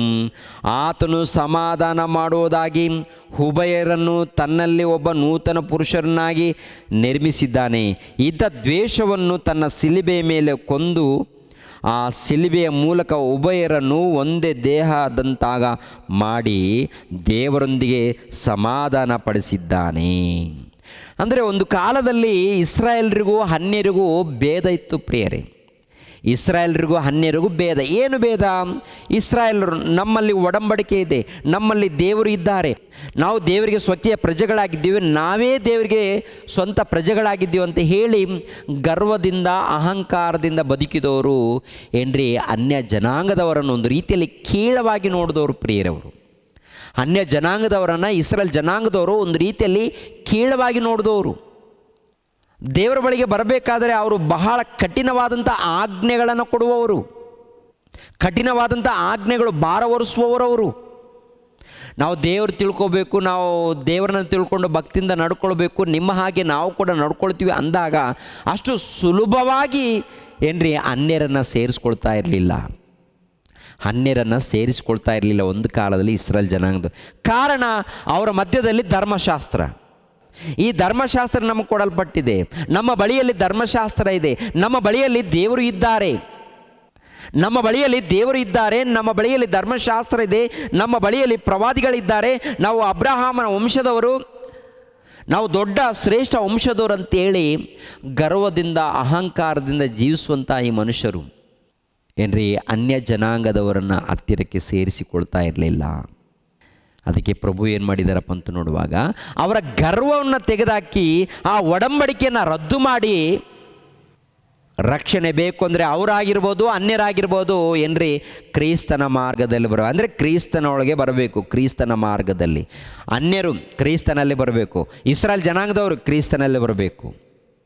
ಅನ್ಯರು, ಇಸ್ರಾಯೇಲ್ ಜನಾಂಗದವರು, ಗ್ರೀಕರು, ಯಹೂದ್ಯರು ಯಾವ ಭೇದವಿಲ್ಲ. ಕ್ರಿಸ್ತನಲ್ಲಿ ಒಂದೇ, ಎಲ್ಲರೂ ಒಂದೇ. ಇವಾಗ ನೀವು ಯಹೂದ್ಯರು ಎಂದು ಇಲ್ಲಾಂದರೆ ಇಸ್ರಾಯೇಲ್ ಜನಾಂಗದವರೆಂದು ನಿಮ್ಮ ಬಳಿಯಲ್ಲಿ ಏನೋ ಧರ್ಮಶಾಸ್ತ್ರ ಇದೆ ಇವೆಲ್ಲ ಭೇದವಿಲ್ಲ. ಎಲ್ಲರಿಗೂ ಒಂದೇ ಆಜ್ಞೆಗಳು. ಇವಾಗ ಏನದು ಎಲ್ಲರಿಗೂ ಒಂದೇ ಆಜ್ಞೆ? ಹೊಸ ಒಡಂಬಡಿಕೆಯಲ್ಲಿ ಕೊಡಲ್ಪಟ್ಟಂಥ ಆಜ್ಞೆಗಳನ್ನು ಪಾಲಿಸಬೇಕು ಏನ್ರಿ. ಇದರಲ್ಲಿ ಯಹೂದ್ಯರು ಗ್ರೀಕರು ಇಲ್ಲ, ಎಲ್ಲರೂ ಕೂಡ ಯೇಸು ಕ್ರಿಸ್ತರ ಮೂಲಕ ಎಲ್ಲರೂ ಒಂದಾಗಿದ್ದಾರಾ? ಎಲ್ಲರೂ ಒಗ್ಗಟ್ಟಾಗಿದ್ದಾರಾ? ಎಲ್ಲರೂ ಒಗ್ಗಟ್ಟಾಗಿರುವಾಗ, ಎಲ್ಲರೂ ಒಂದಾಗಿರುವಾಗ ಅವ್ರಿಗೆ ಏನಂತ ಕರೀತಾರಪ್ಪ ಅಂತ ನೋಡುವಾಗ ಕ್ರೈಸ್ತರಿಗೆ ಏನ್ರಿ, ಪೇತ್ರನು ಬರೆದ ಮೊದಲನೇ ಪತ್ರಿಕೆ 2ನೇ ಅಧ್ಯಾಯ 9ನೇ ವಚನ, ನಿಮ್ಮನ್ನು ಕತ್ತಲೆಯೊಳಗಿಂದ ಕರೆದು ತನ್ನ ಆಶ್ಚರ್ಯಕರವಾದ ಬೆಳಕಿನಲ್ಲಿ ಸೇರಿಸಿದಾತನ ಗುಣಾತಿಶಯಗಳನ್ನು ಪ್ರಚಾರ ಮಾಡುವವರಾಗಿರುವಂತೆ ದೇವರಾದುಕೊಂಡ ಜನಾಂಗವು, ರಾಜವಂಶಸ್ಥರಾದ ಯಾಜಕರು, ಮೀಸಲಾದ ಜನವು, ದೇವರ ಸ್ವಕೀಯ ಪ್ರಜೆಯೂ ಆಗಿದ್ದೀರಿ. ಮೊದಲು ನೀವು ಪ್ರಜೆಯಾಗಿರಲಿಲ್ಲ, ಈಗ ದೇವರ ಪ್ರಜೆಯಾಗಿದ್ದೀರಿ. ಮೊದಲು ವಾತ್ಸಲ್ಯ ಹೊಂದಿರಲಿಲ್ಲ, ಈಗ ವಾತ್ಸಲ್ಯ ಹೊಂದಿದವರಾಗಿದ್ದೀರಿ. ನೋಡಿದ್ರೆ ಇವಾಗ ಯಾರು ದೇವರ ಸ್ವಕೀಯ ಪ್ರಜೆಗಳು? ಇಸ್ರಾಯೇಲ್ಯರು ಆಗಿರ್ಬೋದು, ಅನ್ಯರು ಆಗಿರ್ಬೋದು. ಯೇಸು ಕ್ರಿಸ್ತರನ್ನು ಅಂಗೀಕರಿಸಿದಾಗ, ಅಂದರೆ ಕತ್ತಲೆಯ ಸಾಮ್ರಾಜ್ಯದಿಂದ, ಕತ್ತಲೆಯೊಳಗಿಂದ, ಅಂಧಕಾರದೊಳಗಿಂದ ಬೆಳಕಿನಲ್ಲಿ ಯಾರು ಸೇರಿಸಿದ್ದಾರೆ? ದೇವರು ಸೇರಿಸಿದ್ದಾರೆ. ಯಾರ ಮೂಲಕ? ಯೇಸು ಕ್ರಿಸ್ತರ ಮೂಲಕ. ಇವಾಗ ನೀವು ಯೇಸು ಕ್ರಿಸ್ತರನ್ನು ಅಂಗೀಕರಿಸಿದ್ದೀರಾ? ಯೇಸು ಕ್ರಿಸ್ತರನ್ನು ಅಂಗೀಕರಿಸಿ ದೀಕ್ಷಾ ಸ್ಥಾನವನ್ನು ಪಡ್ಕೊಂಡಿದ್ದೀರಾ? ದೀಕ್ಷಾ ಸ್ಥಾನ ಪಡ್ಕೊಂಡು ದೇವರ ಸಭೆಯಲ್ಲಿ ಸೇರಿಸಲ್ಪಟ್ಟಿದ್ದೀರಾ? ದೇವರ ಸಭೆಯಲ್ಲಿ ಸೇರಿಸಲ್ಪಟ್ಟಾಗ ನಿಮ್ಮನ್ನು ಏನಂತ ಕರೀತಾರೆ ಗೊತ್ತಾ? ನನ್ನ ಸ್ವಕೀಯ ಪ್ರಜೆಗಳು ನೀವು, ನನ್ನ ಸ್ವಕೀಯ ಪ್ರಜೆಗಳು ನೀವು ಅಂತ. ಯಾರಿಗೆ ಹೇಳುವಂಥದ್ದು ಇವಾಗ? ಯಾರಿಗೆ? ಕ್ರೈಸ್ತರಿಗೆ ಹೇಳುವಂಥದ್ದು. ಅಂದರೆ ಯೇಸು ಕ್ರಿಸ್ತರನ್ನು ಅಂಗೀಕರಿಸಿ, ಯೇಸು ಕ್ರಿಸ್ತರನ್ನು ಒಪ್ಪಿಕೊಂಡು, ತಂದೆಯಾದ ದೇವರನ್ನು ಒಪ್ಪಿಕೊಂಡು, ಪವಿತ್ರಾತ್ಮನನ್ನು ಒಪ್ಪಿಕೊಂಡು ಯಾರು ದೀಕ್ಷಾಸ್ಥಾನ ಪಡ್ಕೊಳ್ತಾರೋ ಅವರು ಕ್ರೈಸ್ತರಾಗ್ತಾರೆ. ಅವರನ್ನು ನನ್ನ ಸ್ವಕೀಯ ಪ್ರಜೆಗಳು ಎಂದು ತಂದೆಯಾದ ಪರಮಾತ್ಮನು ಹೇಳುವಂಥ ಮಾತು. ಯಾರು ಹೇಳುವಂಥ ಮಾತು? ತಂದೆಯಾದ ಪರಮಾತ್ಮನು ಹೇಳುವಂಥ ಮಾತು. ನಿನ್ನನ್ನು ನನ್ನ ಮಗನು, ನನ್ನ ಮಗಳು ನೀವು, ನಮ್ಮನ್ನು ಹೇಳುವಂಥ ನನ್ನ ಸ್ವಕೀಯ ಪ್ರಜೆಗಳು, ನನ್ನ ಸ್ವಂತ ಪ್ರಜೆಗಳು ಅಂತೇಳಿ, ನನ್ನ ಸ್ವಂತ ಪ್ರಜೆಗಳು ಅಂತೇಳಿ ನಮ್ಗೆ ಹೇಳಿದ್ದಾರಾ? ಅಂದರೆ ಕ್ರೈಸ್ತರಿಗೆ ಹೇಳಿದ್ದಾರಾ? ಯೇಸು ಕ್ರಿಸ್ತರನ್ನ ಒಪ್ಪಿಕೊಂಡು ಭಕ್ತಿಯಿಂದ ನಡೆಯುವಂಥ ನಿಜವಾದ ಕ್ರೈಸ್ತರಿಗೆ ದೇವರು ಹೇಳುವಂಥ ಮಾತು, ಮಕ್ಕಳಿರ, ದೇವರ ಮಕ್ಕಳಿರ, ನಿಮ್ಮನ್ನು ಕುರಿತು ಹೇಳುವಂಥ ಮಾತೇನಂತ ನೋಡುವಾಗ ನನ್ನ ಸ್ವಕೀಯ ಪ್ರಜೆಗಳು. ಯಾರು ಯೇಸು ಕ್ರಿಸ್ತರನ್ನು ಅಂಗೀಕರಿಸ್ತಾರೋ, ಯಾರು ಒಪ್ಪಿಕೊಳ್ತಾರೋ, ಯಾರು ಅಂಗೀಕರಿಸಿ ದೀಕ್ಷಾಸ್ಥಾನ ಪಡ್ಕೊಳ್ತಾರೋ ಅವರನ್ನು ಕುರಿತು ಹೇಳಿರುವಂಥ ಮಾತು, ಎಲ್ಲರನ್ನ ಕುರಿತು ಅಲ್ಲ. ಒಂದು ಕಾಲದಲ್ಲಿ ಇಸ್ರಾಯೇಲ್ ಜನಾಂಗದವ್ರಿಗೆ ಹೇಳ್ತಾರೆ, ಈ ಕಾಲದಲ್ಲಿ 1ನೇ ಶತಮಾನದಿಂದ ಯಾರಿಗೆ ಹೇಳ್ತಾರಪ್ಪ ಅಂತ ನೋಡುವಾಗ ಅನ್ಯರು ಆಗಿರ್ಬೋದು, ಇಸ್ರಾಯೇಲ್ ಜನಾಂಗದವರಾಗಿರ್ಬೋದು, ಯಾರೇ ಆಗಿರ್ಬೋದು, ಯಾರನ್ನು ಒಪ್ಪಿಕೊಳ್ಬೇಕು? ಯಾರನ್ನು? ಯೇಸು ಕ್ರಿಸ್ತರನ್ನು ನನ್ನ ಸ್ವಂತ ಪ್ರಭು ಎಂದು ಒಪ್ಪಿಕೊಳ್ಬೇಕು, ಅಂಗೀಕರಿಸಬೇಕು. ಅಂಗೀಕರಿಸದೆ ಹೋದರೆ ಪ್ರಭು ಏನಂತ ಹೇಳ್ತಾರೆ ನೋಡಿ. ಮತ್ತಾಯನ ಬರೆದ ಸುವಾರ್ತೆ, ಮತ್ತಾಯನ ಬರೆದ ಸುವಾರ್ತೆ 10ನೇ ಅಧ್ಯಾಯ 32ನೇ ವಚನ. ಹಾಗಾದರೆ ಯಾವನು ಮನುಷ್ಯರ ಮುಂದೆ ತಾನು ಯೇಸುವಿನವನೆಂದು ಒಪ್ಪಿಕೊಳ್ಳುವನು, ನಾನು ಸಹ ಅವನನ್ನು ನನ್ನವನೆಂದು ಪರಲೋಕದಲ್ಲಿರುವ ನನ್ನ ತಂದೆಯ ಮುಂದೆ ಒಪ್ಪಿಕೊಳ್ಳುವೆನು. ಆದರೆ ಯಾವನು ಮನುಷ್ಯರ ಮುಂದೆ ತಾನು ಯೇಸುವಿನನ್ನಲ್ಲವೆಂದು ಹೇಳುವನು, ಅವನನ್ನು ನಾನು ಸಹ ಪರಲೋಕದಲ್ಲಿರುವ ನನ್ನ ತಂದೆಯ ಮುಂದೆ ನನ್ನವನಲ್ಲವೆಂದು ಹೇಳುವೆನು. ನೋಡಿದ್ರ? ಅಂದರೆ ಇಲ್ಲಿ ಆಲೋಚನೆ ಮಾಡಿ, ಇವಾಗ ಇಸ್ರಾಯೇಲ್ಯರು ಯೆಹೂದ್ಯರಿದ್ದಾರಲ್ಲ, 1ನೇ ಶತಮಾನದಲ್ಲಿದ್ದಂಥ ಆ ಯೆಹೂದ್ಯರು ಯೇಸು ಕ್ರಿಸ್ತನನ್ನು ಒಪ್ಪಿಲ್ಲ. ಈಗಿನ ಕಾಲದಲ್ಲಿ ಯೆರೂಸಲೇಮ್ ಪಟ್ಟಣದಲ್ಲಿದ್ದಂಥ ಯೆಹೂದ್ಯರು ಯೇಸು ಕ್ರಿಸ್ತರನ್ನೇನಾದರೂ ಅಂಗೀಕರಿಸಿದ್ದಾರಾ? ಯೇಸು ಕ್ರಿಸ್ತರನ್ನು ಒಪ್ಪಿಕೊಂಡಿದ್ದಾರಾ? ಒಪ್ಪಿಕೊಂಡಿಲ್ಲ. ಒಪ್ಪಿಕೊಳ್ಳದೇ ಇರುವುದರಿಂದ ದೇವರು ಹೇಳುವಂಥ ಮಾತೇನು? ನಾನು ಕೂಡ ಅವರನ್ನು ಒಪ್ಪಿಕೊಳ್ಳೋದಿಲ್ಲ ಅಂತ ಹೇಳ್ತಾರೆ. ಮತ್ತು ಯಾರು ಒಪ್ಪಿಕೊಂಡಿದ್ದಾರೆ ಯೇಸು ಕ್ರಿಸ್ತರನ್ನು? ಯಾರೇ ಆಗಿರ್ಬೋದು, ಯಾರೇ ಆಗಿರ್ಬೋದು.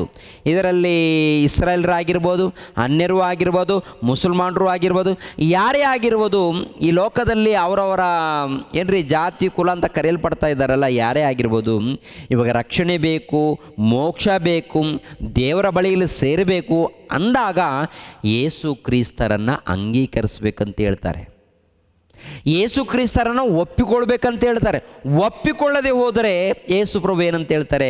ನಾನು ಕೂಡ ನನ್ನ ತಂದೆಯ ಬಳಿಯಲ್ಲಿ, ಅಂದರೆ ಪರಲೋಕದಲ್ಲಿ ನನ್ನ ತಂದೆ ಇದ್ದಾರೆ, ಆ ತಂದೆಯ ಬಳಿಯಲ್ಲಿ ನಾನು ಕೂಡ ಅವರನ್ನು ಒಪ್ಪಿಕೊಳ್ಳೋದಿಲ್ಲ. ಒಪ್ಪಿಕೊಳ್ಳದೆ ಹೋದರೆ ಎಲ್ಲಿಗೆ ಹೋಗ್ತಾರೆ? ಸತ್ತೋದ್ರೆ ಎಲ್ಲಿಗೆ ಹೋಗ್ತಾರೆ ಪ್ರಿಯರೇ? ಪರಲೋಕಕ್ಕೆ ಹೋಗ್ತಾರಾ? ನರಕಕ್ಕೆ ಹೋಗ್ತಾರಾ?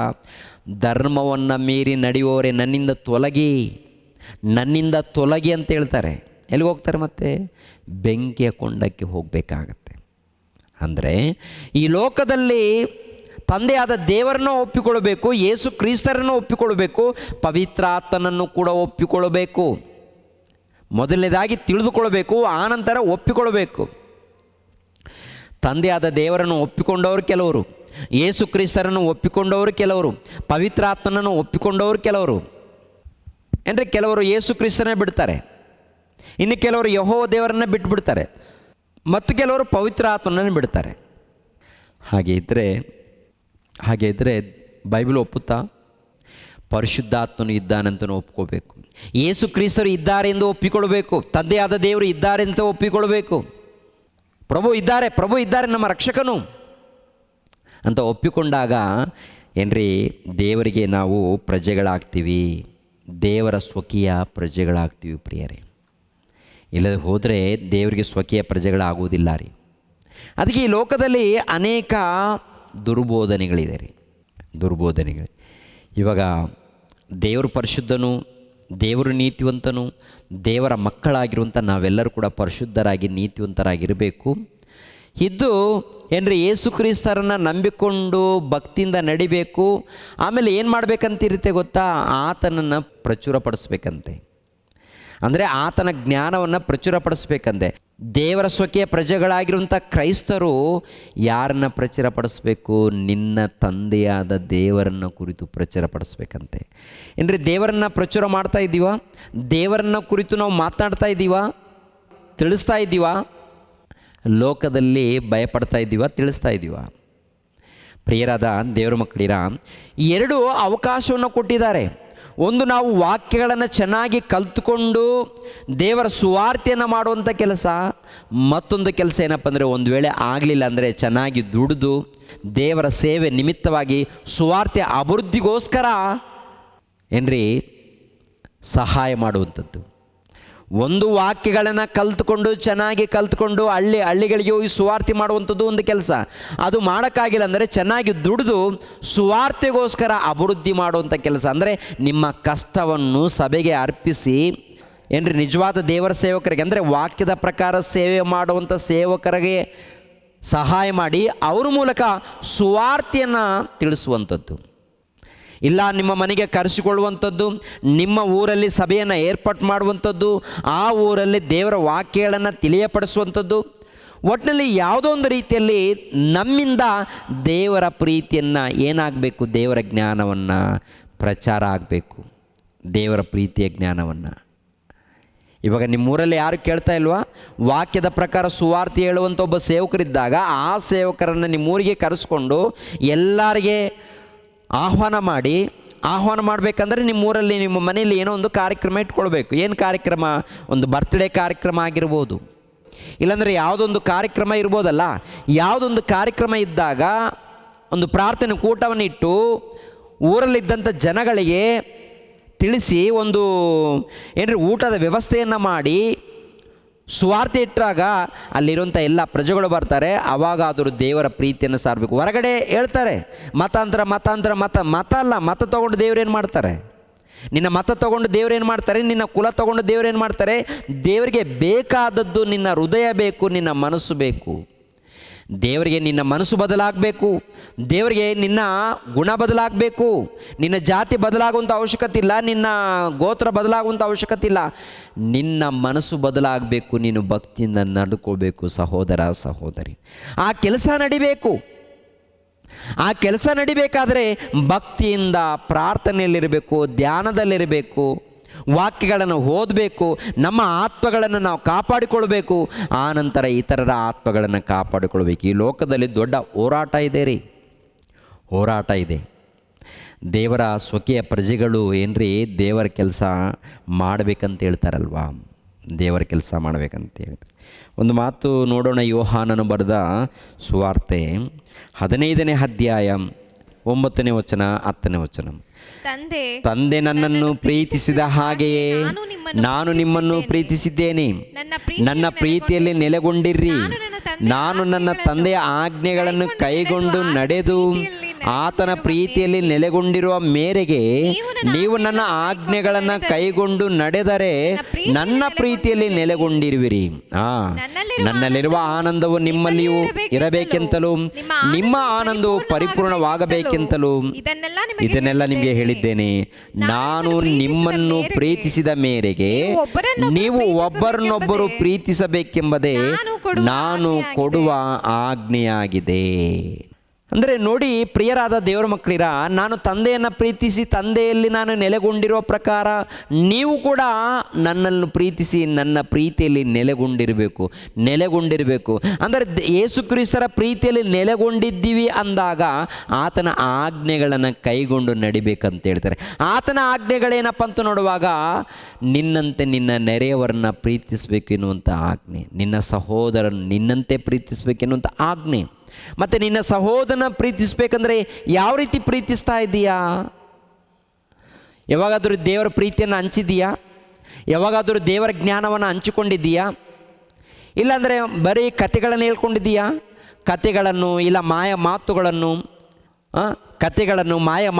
ಹೇಳ್ಕೊಂಡು ಕಾಲವನ್ನು ಕಳೆದಿದ್ದೀರಾ? ಕಾಲವನ್ನು ಹೀಗೆ ಕಳೆದಿದ್ದೀವ ನಾವು? ಮಾಯ ಮಾತುಗಳನ್ನು ಹೇಳಿದ್ರೆ ಕಠಿಣ ತೀರ್ಪಾಗುತ್ತೆ. ಇಲ್ಲದು ಸಲ್ಲದು ಮಾತಾಡ್ಕೊಂಡು ಹೋದರೆ ಕಠಿಣವಾದಂಥ ತೀರ್ಪಾಗುತ್ತೆ. ಓಕೆ, ಆಮೇಲೆ ಸುಮ್ಮನೆ ಕಾಲಹರಣ ಮಾಡಿದಾಗ ತೀರ್ಪಾಗುತ್ತೆ. ಬಾಯಿಗೆ ಬಂದಾಗ ಏನೇನೋ ಮಾತಾಡಿದಾಗ ಕೆಟ್ಟೋಗ್ತೀವಿ. ನೀನು ದೇವರಿಗೆ ಒಳಪಟ್ಟು ಕ್ರಿಸ್ತನನ್ನು ನೀನು ಪ್ರೀತಿಸಿದಂದರೆ ನಿನ್ನಂತೆ ನಿನ್ನ ನೆರೆಯವರನ್ನು ಪ್ರೀತಿಸಬೇಕು. ನಿನ್ನ ಅಣ್ಣನನ್ನು ನೀನು ಪ್ರೀತಿಸು, ನಿನ್ನ ತಮ್ಮನನ್ನು ನೀನು ಪ್ರೀತಿಸು, ನಿನ್ನ ಮನೆಯಲ್ಲಿದ್ದವರನ್ನು ಪ್ರೀತಿಸು, ಬಂಧು ಬಳಗವನ್ನು ಪ್ರೀತಿಸು, ಈ ಅನ್ಯರನ್ನು ಪ್ರೀತಿಸು. ಏನು ಮಾಡ್ತೀಯ ನೀನು? ಪ್ರೀತಿ ಅಂದರೆ ಏನು? ಇವಾಗ ಯೇಸು ಕ್ರಿಸ್ತರು ಲೋಕವನ್ನು ಪ್ರೀತಿ ಮಾಡಿ ಏನು ಮಾಡಿದ್ದಾರೆ? ತನ್ನ ಪ್ರಾಣವನ್ನು ತ್ಯಾಗ ಮಾಡಿದ್ದಾರೆ, ಹೌದಲ್ವಾ? ತನ್ನ ಪ್ರಾಣವನ್ನು ತ್ಯಾಗ ಮಾಡಿದ್ದಾರೆ. ಇವಾಗ ನೀನು ಕೂಡ ನಿನ್ನ ಸಹೋದರನ್ನು ಪ್ರೀತಿಸಬೇಕಂದ್ರೆ ನಿನ್ನ ಸಹೋದರನನ್ನು ಕಾಪಾಡೋದಕ್ಕೆ ನೀನೇನು ಮಾಡಬೇಕು? ನಿನ್ನ ಜೀವಿತವನ್ನು ಅರ್ಪಣೆ ಮಾಡು ಅಂತ ಹೇಳ್ತಾರೆ. ಯಾವಾಗಾದರೂ ಅರ್ಪಣೆ ಮಾಡೋದಕ್ಕೆ ಸಿದ್ಧವಾಗಿದ್ದೀವ? ಸುವಾರ್ತೆ ಮಾಡೋದಕ್ಕೆ ರೆಡಿಯೇ ಇದ್ದೀವ? ಏನ್ರಿ ನಾವು ಕಷ್ಟಪಟ್ಟು ಸುವಾರ್ತೆ ಮಾಡೋದಕ್ಕೆ ಹೋಗ್ತಾ ಇದ್ದೀವ? ಅಥವಾ ನಮ್ಮ ಕಷ್ಟದಲ್ಲಿ ಸುವಾರ್ತೆ ಅಭಿವೃದ್ಧಿಗೋಸ್ಕರ ಏನಾದರೂ ಸಹಾಯ ಮಾಡ್ತಾ ಇದ್ದೀವ? ಈ ಕರ್ನಾಟಕದಲ್ಲಿ ಬಹಳ ಕೆಲಸ ಇಟ್ಕೊಂಡಿದ್ದೀವಿ ಪ್ರಿಯರ ದೇವ್ರ ಮಕ್ಕಳಿರ.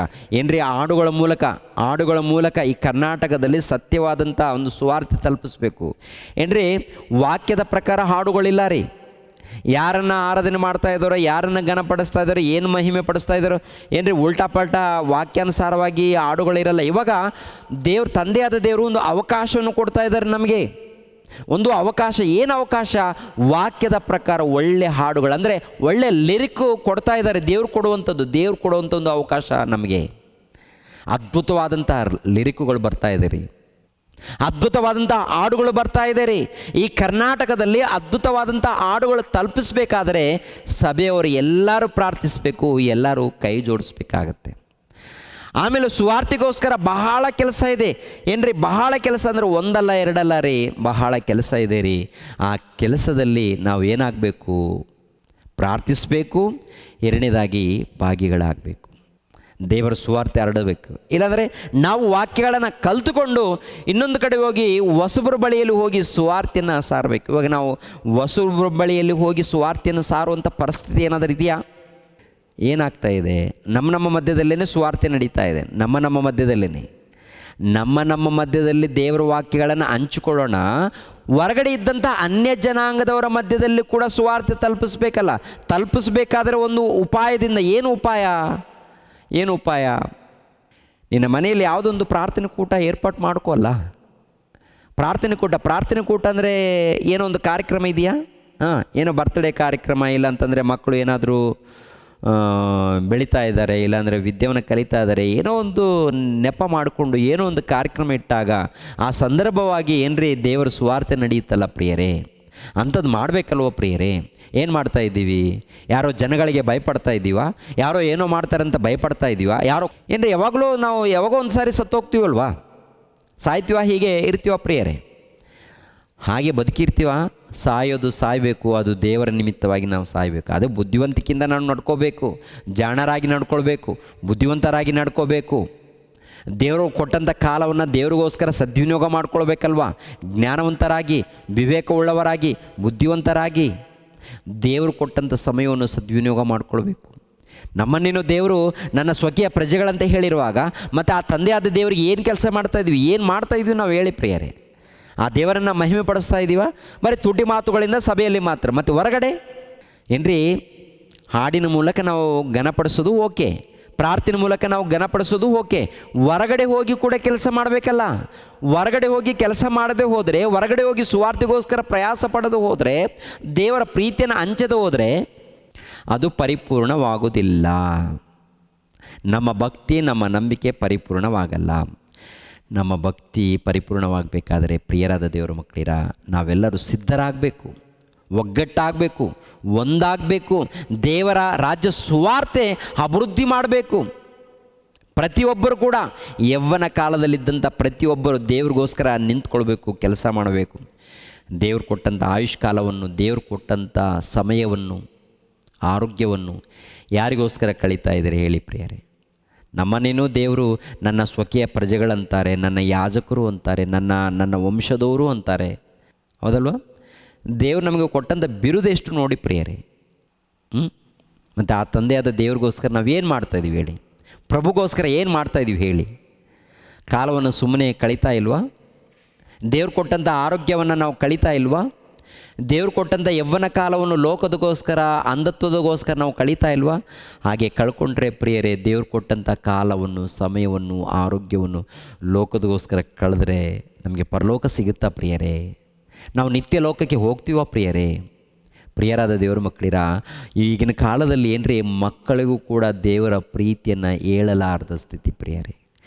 ಮಕ್ಕಳು ಕೇಳೋ ಸ್ಥಿತಿಯಲ್ಲಿಲ್ಲ. ಅಮ್ಮ ಏನಮ್ಮ ಹೇಳ್ತೀಯ, ಬಾಯಿ ಮುಚ್ಕೋ, ನಮಗೆಲ್ಲ ಗೊತ್ತಿದೆ. ಅಮ್ಮ ನೀನೇನು ಹೇಳ್ತೀಯ, ಸುಮ್ಮನಿರು. ಅಪ್ಪ ನೀವೇನು ಮಾತಾಡ್ತೀರ ದೇವ್ರ ಬಗ್ಗೆ, ಸುಮ್ಮನಿರು ಅಂಥ ಪರಿಸ್ಥಿತಿ ಇದೆ. ಮಕ್ಕಳಿಗೆ ದೇವರ ವಾಕ್ಯವನ್ನು ಹೇಳುವಂಥ ಸ್ಥಿತಿ ಇದೆಯಾ? ಮನೆಯಲ್ಲಿದ್ದವರಿಗೆ ದೇವರ ವಾಕ್ಯವನ್ನು ತಿಳಿಸುವಂಥ ಜ್ಞಾನ, ಶಕ್ತಿ, ಧೈರ್ಯ ನಮಗಿದೆಯಾ? ಭಯ ಇದೆಯಾ? ಎಷ್ಟು ಕಾಲ ಭಯಪಡ್ತೀರಾ? ಎಷ್ಟು ಕಾಲ ತಂದೆ ತಾಯಿಗಳನ್ನು ಕಾಪಾಡಿಕೊಳ್ಳಲ್ವಾ? ಮಕ್ಕಳನ್ನು ನಾವು ಕಾಪಾಡಿಕೊಳ್ಳಲ್ವಾ? ಕುಟುಂಬದಲ್ಲಿದ್ದವರನ್ನು ಕಾಪಾಡಿಕೊಳ್ಳಲ್ವಾ? ಕಾಪಾಡಿಕೊಳ್ಳಬೇಕು. ದೇವರ ಪ್ರೀತಿಯನ್ನು ಸಾರಿ ಕಾಪಾಡಿಕೊಳ್ಬೇಕು. ಪ್ರಯತ್ನ ಮಾಡಲೇಬೇಕು. ಇವತ್ತಿಲ್ಲ ಅಂದರೆ ನಾಳೆ ಬಂದೇ ಬರ್ತಾರೆ ಪ್ರಿಯರೇ. ಬಂದಿಲ್ಲ ಅಂದರೂ ಕೂಡ ನಾವು ಏನು ಮಾಡೋಕ್ಕಾಗಲ್ಲ. ಆದರೆ ದೇವರು ನಿನ್ನನ್ನು ಪ್ರೀತಿಸಿ ನಿನ್ನ ಮೇಲೆ ಒಂದು ಅಧಿಕಾರವನ್ನು, ಒಂದು ಜವಾಬ್ದಾರಿಯನ್ನು ಕೊಟ್ಟಿದ್ದಾನೆ.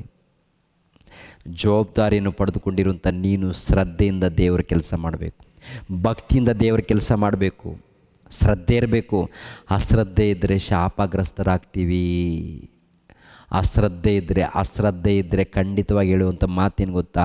ಶಾಪಗ್ರಸ್ತರಾಗ್ತೀವಿ. ಇದು ನೆನಪಲ್ಲಿಟ್ಕೊಂಡು ಜಾಣರಾಗಿ ಬದುಕಬೇಕಾಗುತ್ತೆ. ಪ್ರತಿಯೊಬ್ಬರು ಯಾರು ಶ್ರದ್ಧೆಯಿಂದ ಕೆಲಸ ಮಾಡ್ತಾರೋ ಅವರಿಗೆ ಪ್ರತಿಫಲ ಇರುತ್ತೆ. ದೇವ್ರ ಮೂಲಕ ಕೊಡುವಂಥ ಪ್ರತಿಫಲ, ದೇವ್ರ ಮೂಲಕ ಸಿಗುವಂಥ ಪ್ರತಿಫಲ. ಅಂಥ ಪ್ರತಿಫಲವನ್ನು ನೀವು ಪಡ್ಕೊಳ್ತೀರಾ ಅಥವಾ ಕಳೆದುಕೊಳ್ತೀರಾ ನೋಡಿಕೊಳ್ಳಿ ಪ್ರಿಯರೇ. ಒಂದು ಕಾಲದಲ್ಲಿ ಇಸ್ರಾಯೇಲ್ ಜನಾಂಗದವರಿಗೆ ನನ್ನ ಸ್ವಕೀಯ ಪ್ರಜೆಗಳಂತ ಹೇಳಿದರು. ಆದರೆ ಅವರು ಉಳಿಸ್ಕೊಂಡಿಲ್ಲ. ಸ್ವಲ್ಪ ಜನರು ಮಾತ್ರ ಉಳಿಸ್ಕೊಂಡಿದ್ದಾರೆ, ಸ್ವಲ್ಪ ಜನರು ಮಾತ್ರ ರಕ್ಷಣೆ ಹೊಂದಿದ್ದಾರೆ. ಅನೇಕರು ದೇವರನ್ನು ನಿಂದಿಸಿದ್ದಾರೆ, ಅವಮಾನಪಡಿಸಿದ್ದಾರೆ. ಈಗಿನ ಕಾಲದಲ್ಲಿ ಕೂಡ ಕ್ರೈಸ್ತರಿಗೆ ನನ್ನ ಸ್ವಕೀಯ ಪ್ರಜೆಗಳಂತ ಹೇಳ್ತಾ ಇದ್ದಾರೆ. ಏನ್ರಿ, ಕ್ರೈಸ್ತರಾಗಿರುವಂಥ ನಾವು ದೇವರಿಗೆ ಒಳಪಟ್ಟು ವಿಧೇಯರಾಗಿ ಭಕ್ತಿಯಿಂದ ನಡ್ಕೊಂಡಾಗ ದೇವರು ನಮ್ಮನ್ನು ಇಷ್ಟಪಡ್ತಾರೆ, ನಮಗೆ ಪರಲೋಕವನ್ನು ಕೊಡ್ತಾರೆ. ಒಂದು ವೇಳೆ ಅಶ್ರದ್ಧೆಯಿಂದ ನಡ್ಕೊಂಡಾಗ, ದೇವ್ರು ಕೊಟ್ಟಂಥ ಸಮಯವನ್ನು ದೇವರಿಗೆ ಕೊಡದೆ ಈ ಲೋಕದಲ್ಲಿ ಇಷ್ಟ ಬಂದಾಗಿ ನಡ್ಕೊಂಡಾಗ ಶಾಪಗ್ರಸ್ತರಾಗ್ತೀರಿ ಅನ್ನುವಂಥದ್ದು ಮಾತ್ರ ಮರಿಬಾರ್ದು. ಜಾಗ್ರತೆ. ತಲೆಬಾಗಿಸಿರಿ, ಪ್ರಾರ್ಥನೆ ಮಾಡಿ ಮುಗಿಸ್ತೀನಿ ಪ್ರಿಯರು. ನಮ್ಮನ್ನು ಬಹಳವಾಗಿ ಪ್ರೀತಿಸುವಂಥ ನಮ್ಮ ತಂದೆಯಾದ ದೇವರೇ, ನಿಮಗೆ ಕೃತಜ್ಞತೆಗಳು, ಸ್ತೋತ್ರಗಳು ತಂದೆ. ಒಂದು ಕಾಲದಲ್ಲಿ ಇಸ್ರಾಯೇಲ್ ಜನಾಂಗದವರನ್ನು, ಲೋಕದಲ್ಲಿ ಜನರಿದ್ದಾಗಲೂ ಕೂಡ ಎಲ್ಲ ಜನರ ಮಧ್ಯದಲ್ಲಿ ತಂದೆ ಇಸ್ರಾಯೇಲ್ ಜನಾಂಗದವರನ್ನು ನೀವು ಆರಿಸ್ಕೊಂಡಿದ್ದೀರಾ. ಅವರಿಗೆ ನನ್ನ ಸ್ವಕೀಯ ಪ್ರಜೆಗಳು, ಪರಿಶುದ್ಧರು ಅಂತೇಳಿ ನೀವು ಅವರನ್ನು ಕುರಿತು ನೀವು ಹೇಳಿದ್ದೀರ ತಂದೆ. ಅವ್ರ ಮೂಲಕ ಒಳ್ಳೆಯ ಕಾರ್ಯಕ್ರಮಗಳು ನಡಿಬೇಕು, ಭಕ್ತಿ ಕಾರ್ಯಕ್ರಮಗಳು ನಡಿಬೇಕು, ನಿಮ್ಮ ಪ್ರೀತಿ ಜ್ಞಾನ ಸಮಾಜಕ್ಕೆ ಪರಿಚಯವಾಗಬೇಕು ಅಂತೇಳಿ ಎಷ್ಟೋ ಆಸೆಪಟ್ಟು ಎದುರು ನೋಡಿದಾಗ ಸಿಕ್ಕಿದ್ದು ಪಾಪ, ಮೋಸ, ಅನ್ಯಾಯ. ಕೆಲವರು ಮಾತ್ರ ರಕ್ಷಣೆ ಹೊಂದಿದ್ದಾರೆ ಎಂದು ವಾಕ್ಯದ ಮೂಲಕ ನೋಡ್ತಾ ಇದ್ದೀವಿ ತಂದೆ. ಈಗಿನ ಕಾಲದಲ್ಲಿ 1ನೇ ಶತಮಾನದಿಂದ ಯೇಸು ಕ್ರಿಸ್ತರ ಮೂಲಕ ಕ್ರಿಸ್ತನ ನಂಬಿರುವಂಥ ಭಕ್ತರನ್ನು ಕುರಿತು ಹೇಳಿರುವಂಥ ಮಾತು ನನ್ನ ಸ್ವಕೀಯ ಪ್ರಜೆಗಳು ಅಂತ. ತಂದೆ, ನಮಗೊಂದು ಉನ್ನತವಾದಂಥ ಒಂದು ಸ್ಥಾನವನ್ನು ಕೊಟ್ಟಿದ್ದೀರಾ, ನಿಮಗೆ ಸ್ತೋತ್ರಗಳು. ಆ ಒಂದು ಸ್ಥಾನವನ್ನು ಕಾಪಾಡಿಕೊಳ್ಳುವಂತೆ ನಮ್ಮೆಲ್ಲರಿಗೂ ಸಹಾಯ ಮಾಡಿ ತಂದೆ. ಈ ಲೋಕದಲ್ಲಿ ನೀವು ಕೊಟ್ಟಂಥ ಜೀವಿತ ಕಾಲವನ್ನು, ನೀವು ಕೊಟ್ಟಂಥ ಆರೋಗ್ಯವನ್ನು, ನೀವು ಕೊಟ್ಟಂಥ ಸಮಯವನ್ನು ನಿಮಗೋಸ್ಕರ ಬಳಸೋದಕ್ಕೆ, ಭಕ್ತಿಯಿಂದ ಜೀವಿಸೋದಕ್ಕೆ, ನೀತಿಯಿಂದ, ಪರಿಶುದ್ಧತೆಯಿಂದ ಜೀವಿಸೋದಕ್ಕೆ ನಮ್ಮೆಲ್ಲರಿಗೂ ಸಹಾಯ ಮಾಡಿ. ಸಭೆಯಲ್ಲಿ ಇದ್ದಂಥ ಎಲ್ಲ ನಿಮ್ಮ ಮಕ್ಕಳನ್ನು ಆಶೀರ್ವದಿಸಿ, ಎಲ್ಲರನ್ನು ಕನಿಕರಿಸಿ, ಎಲ್ಲರನ್ನು ಕಾಪಾಡಿ. ಅದೇ ರೀತಿಯಲ್ಲಿ ಪ್ರತಿದಿನಾಲೂ ತಂದೆಯಾದ ದೇವರೇ, ಗೂಗಲ್ ಮೀಟ್ ಮೂಲಕ ಬೆಳಗ್ಗೆ ಸಾಯಂಕಾಲ ಕಾರ್ಯಕ್ರಮ ನಡೀತಾ ಇದೆ, ನಿಮ್ಮ ಮಕ್ಕಳು ನಡೆಸ್ತಾ ಇದ್ದಾರೆ. ಬೆಳಿಗ್ಗೆ ನಿಮ್ಮ ಮಗಳು ರೇಖಾರವರು ಈ ಕಾರ್ಯಕ್ರಮವನ್ನು ತನ್ನ ಭುಜದ ಮೇಲೆ ಹಾಕಿಕೊಂಡು ನಡೆಸುವಂಥದ್ದು ಅದು ನಿಮ್ಮ ಕೃಪೆ ತಂದೆ, ನಿಮ್ಮ ಸಹಾಯ ತಂದೆ. ಅದೇ ರೀತಿಯಲ್ಲಿ ನಿಮ್ಮ ಮಕ್ಕಳು, ನಿಮ್ಮ ಸೇವಕರು ಕೂಡ ಎಲ್ಲರೂ ಒಗ್ಗಟ್ಟಾಗಿ ಬಂದು ವಾಕ್ಯಗಳನ್ನು ತಿಳಿಸ್ತಾ ಇದ್ದಾರೆ ತಂದೆ. ನಿಮ್ಮ ಮಕ್ಕಳು ಎಲ್ಲರೂ ಕೂಡ ಕುಟುಂಬ ಸಹಿತವಾಗಿ ಬಂದು ವಾಕ್ಯಗಳನ್ನು ಕಲಿತಾ ಇದ್ದಾರೆ ತಂದೆ. ಆ ಮಕ್ಕಳನ್ನು ಇನ್ನೂ ಹೆಚ್ಚಾಗಿ ಬಲಪಡಿಸಿ, ಆಶೀರ್ವದಿಸಿ. ಅದೇ ರೀತಿಯಲ್ಲಿ ಸಾಯಂಕಾಲ ಯುವಕರು ಯುವತಿಯರು ಕೂಡ ತಂದೆ ನಿಮ್ಮ ಮಕ್ಕಳು ಗೂಗಲ್ ಮೀಟ್ ಮೂಲಕ ಗ್ಯಾದರ್ ಆಗ್ತಾ ಇದ್ದಾರೆ, ವಾಕ್ಯಗಳನ್ನು ಮಾತನಾಡ್ತಾ ಇದ್ದಾರೆ, ಕಲಿಯೋರು ಕಲಿತಾ ಇದ್ದಾರೆ, ಬೋಧನೆ ಮಾಡೋರು ಬೋಧನೆ ಮಾಡ್ತಾ ಇದ್ದಾರೆ. ತಂದೆ ಮಕ್ಕಳನ್ನು ಬಲಪಡಿಸಿ, ಯಾರು ಕೂಡ ಗರ್ವದಿಂದ ಜೀವಿಸದೆ, ಯಾರು ಕೂಡ ಅಹಂಕಾರದಿಂದ ಜೀವಿಸದೆ ಸಂಪೂರ್ಣವಾಗಿ ನಿಮಗೆ ವಿಧೇಯರಾಗಿ, ಯಥಾರ್ಥರಾಗಿ, ಭಕ್ತರಾಗಿ, ಒಳ್ಳೆ ರೀತಿಯಿಂದ ಉನ್ನತರಾಗಿ ಜೀವಿಸುವಂತೆ ಆ ಮಕ್ಕಳನ್ನು ಆಶೀರ್ವದಿಸಿ. ಸಭೆಯಲ್ಲಿದ್ದಂಥ ಎಲ್ಲ ನಿಮ್ಮ ಮಕ್ಕಳನ್ನು ಆಶೀರ್ವದಿಸಿ.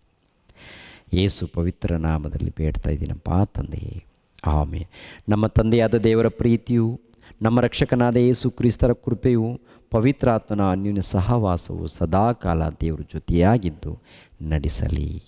ಆಮೇನ್. ಎಲ್ಲರಿಗೂ ಧನ್ಯವಾದಗಳು.